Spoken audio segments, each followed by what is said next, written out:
বিশ্ব জাকির মদিনা 38 অজয়পাড়া গ্রামে এসেছিলেন। যারা এখানে কারা কারা আছেন 38 দরবারে গেছেন? আলহামদুলিল্লাহ, আলহামদুলিল্লাহ। সেই 1354-তে এখানে ছিল জঙ্গল। এখানে বাঁশমুড়া, বাঁশ গাছ, আম গাছ, বিভিন্ন গাছপালা, বৃক্ষ, যেখানে এখন বিশ্ব জাকির মদিনা আলিয়া কামিল মাদ্রাসা, এখানে ছিল একটা বড় খাল, টলার যায় বৃদ্ধ এখানে, এবং বাঁশের গুড়গুলো সেখানে যে খাওয়াইতো। হুজুর ওই সময় জাকেরানদেরকে বলে, বাবা এমন একটা দিন আসবে এখানে ঘন্টার পর ঘন্টা হেলিকপ্টার নামবে, বাবা এখানে শহর হবে। আমার উস্তাদ মরহুম ফরহাদ ভাই, কায়েম দাদা, তারা বলে যে জাকেরানরা তখন হাসছে, হুজুর পাগল হয়ে গেছে, এত বড় মহা জঙ্গলের মধ্যে মিলে হেলিকপ্টার এলাম, আর এই পানির খাল বিলে ভরা, এই জায়গায় দিলে শহর হইব। আজকা আমার কেবলাদারের ভবিষ্যৎবাণী বাস্তবায়ন হয়েছে কি ভাই? পুরো বৃহত্তর ফরিদপুর বিভাগে বিশ্ব জাকির মদিনার মতো হেলিপ্যাড কোথাও নাই। আল্লাহর ওলিদের কথা দুদিন আগে অথবা দুদিন পরে বাস্তবায়ন হয় কি হয় না?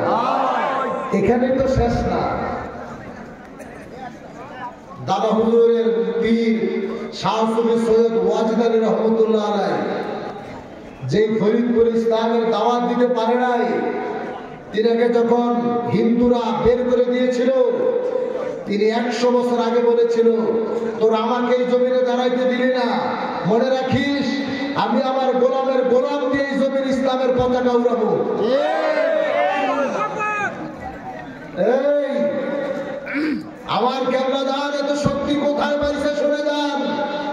আমরা যারা জাকের পার্টি করি, আমরা গর্বের সাথে অহংকার নিয়ে কথা বলি কোথা থেকে? এমন একজন মহামানব আমাদেরকে এই তরিকা দিয়েছেন, যুগশ্রেষ্ঠ মহাওয়ালি বিশ্ব আলী খান বাবা ফরিদপুরি কুদ্দুস আসরিফুল আজিজ। যদি জিজ্ঞেস করেন তিনাকে কে এই তরিকা দিয়েছে, আমি আপনাকে উত্তর দিয়ে যাই, তিনাকে দিয়েছে 14 শতাব্দীর মহাসারক দাদা হুজুর কাজী এনায়েতপুরি কুদ্দুস আসরিফুল আজিজ।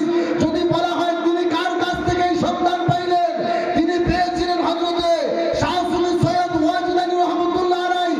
তিনি কার কাছ থেকে তিনি পেয়েছিলেন হযরত সুফি ফাতি আলী রাসূলুল্লাহ রহমতুল্লাহ আলাইহি। তিনি কার কাছ থেকে তিনি পেয়েছিলেন হযরত নূর মোহাম্মদ নিজামপুর রহমতুল্লাহ আলাইহি। তিনি কার কাছ থেকে তিনি পেয়েছিলেন হযরত শাহ আব্দুল আজিজ মুহাদ্দিস দেহলভী রহমতুল্লাহ আলাইহি। তিনি কার কাছ থেকে তিনি পেয়েছিলেন হযরত শাহ ওয়ালিউল্লাহ মুহাদ্দিস দেহলভী রহমতুল্লাহ আলাইহি। তিনি কার কাছ থেকে যাইতে যাইতে দেখেন তিনি পেয়েছিলেন হযরত মুজাদ্দিদ আল-ফিসানি রাদিয়াল্লাহু তাআলা আনহুর কাছ থেকে। যদি বলেন মুজাদ্দিদ সাহেবকে কে দিয়েছে, হযরত খাজা বাকিবিল্লাহ রহমতুল্লাহ আলাইহি।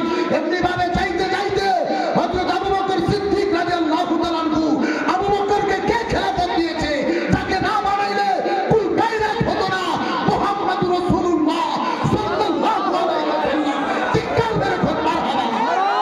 তাকবীর, নারে রিসালাত, জাকের পার্টি, নারে তাকবীর। আমাদের কোরআন অনেক মজবুত। বাংলার সমস্ত দুশমনের জন্য ওয়াহাবি বলেন, খারেজি বলেন, নামাজাবি বলেন, সকল ঐক্য এক জায়গায় হলো জাকের পার্টির প্রচার প্রসারণা, জাকের পার্টির বিজয় দাবিয়ে রাখতে পারে এমন কোন মায়ের পিতা ব্রহ্ম হয় নাই। কথা বলুন। যুগশ্রেষ্ঠ মহাওয়ালি দাদা হুজুর কাজী এনায়েতপুরি বলছে জাকের পার্টির বিজয় সম্ভাবী। আমার কেবলাদান বিশ্বলি খাদা ফরিদপুরি বলেছে জাকের পার্টির বিজয় সম্ভাবী। খাদা বাবার আওলাদ, আমার কেবলাদানের দেশপালি আওলাদ হিজবুল্লাহ ইমাম জাকের পার্টির চেয়ারম্যান মহোদয় বলেছে জাকের পার্টির বিজয় সম্ভাবী। জাকের পার্টির সিনিয়র ভাইস চেয়ারম্যান ডক্টর সাহেব আমির ফয়সাল বলেছে জাকের পার্টির বিজয় সম্ভাবী। যেখানে